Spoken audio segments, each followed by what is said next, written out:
All right, welcome back into the Sports Drive, everyone. I now have Alissa Spangler with me on the Sports Drive. I feel like you haven't been on in forever. I know, it's been a minute, I think. This used to be like your baby. Yeah, I was doing it like every day, but it was a lot, so. Oh, I bet. I'm good. But we are going to bring Alissa on today. Obviously, we're going to talk some about the national championship game tonight. But you had an exciting Saturday morning. Tell everyone about it.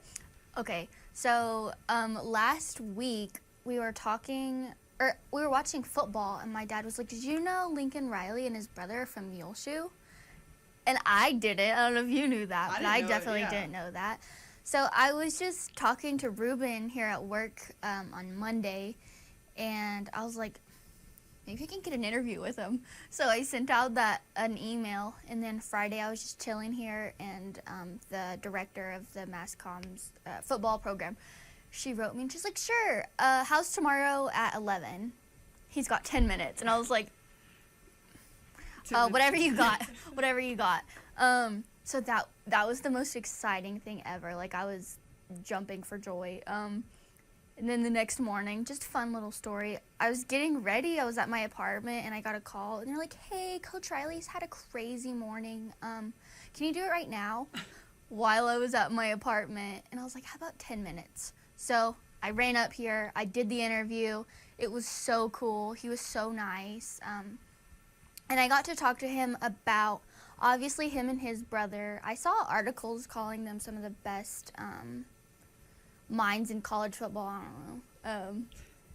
But so getting to pick his brain about West Texas. His brother Garrett Riley, I don't know if I didn't say that yet, but his brother Garrett Riley is the offensive coordinator and quarterbacks coach for TCU. So national championship coming up for them, you know, small stuff. And so he shared a message for his brother, the TCU Horned Frogs. He also talked about Mike Leach, and just the impact that West Texas has had on him and his brother, and it was the coolest thing ever. Oh, that sounds like the coolest thing. But yeah, we're gonna have his little message to his brother tonight on a Vo site for the 6 o'clock. Mm-hmm. Super exciting. But going to the game a little bit, I just talked to Preston a little bit about it. What are some of your, takes? I mean, obviously TCU coming in as the underdog. Mm-hmm. Yeah, I've been seeing all over TikTok. It's funny, the first one I saw today was from an Alabama player, and they're like, "Oh, you wanted Georgia to lose, but you didn't put Alabama in it," which, whatever, that's a you thing. That is a you thing. I'm really excited because, and Lincoln Riley said it perfectly, but he said they've won a bunch that they weren't supposed to win. Mm-hmm. Why not win this one? They're going in the underdogs. I think that helps a lot of teams going in, being counted out. So I'm excited to see it. And I think the quarterback has the biggest heart. Like, he has the most in it. He puts the most in it from what I've seen. So I'm excited to see it. No, me too. I agree with you. Max Duggan, I mean, it can be, argued, I guess, who's the better, just quarterback skilled-wise. Mm-hmm. Stetson Bennett, a 25-year-old. Or Max Duggan. Right. I personally think Max Duggan. I do too.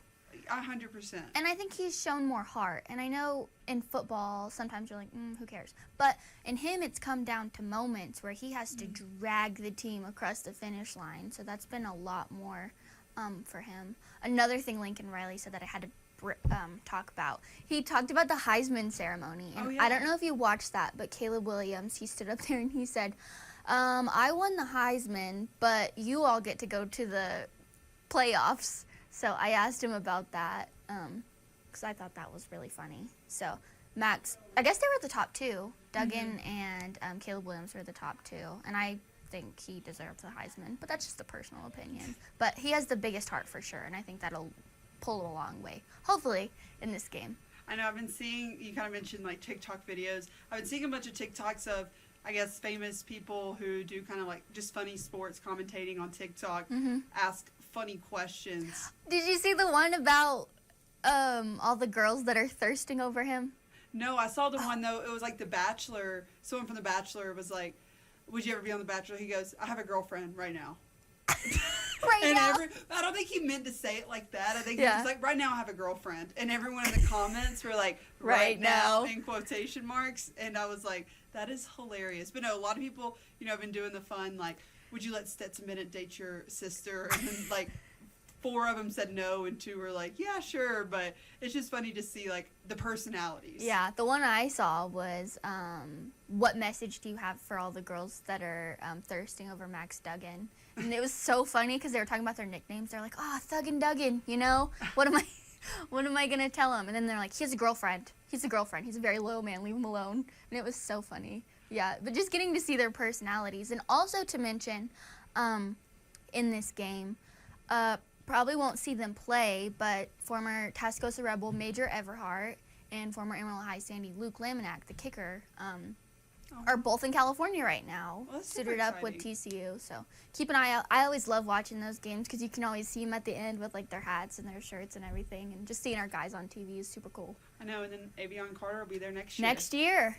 So exciting. Hopefully they'll be national champions by then. You know?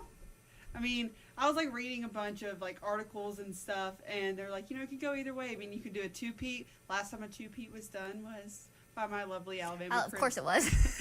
But I was kind of telling Preston the same thing, which he was like, Riley, that's just like known Alabama's the dynasty. I like read this article, it's just an overview of the game and stuff, and the amount of times they compare these teams to Alabama, or I see Nick Saban. Yep. I've already seen his name and Alabama's name already like 5 times in this article. know.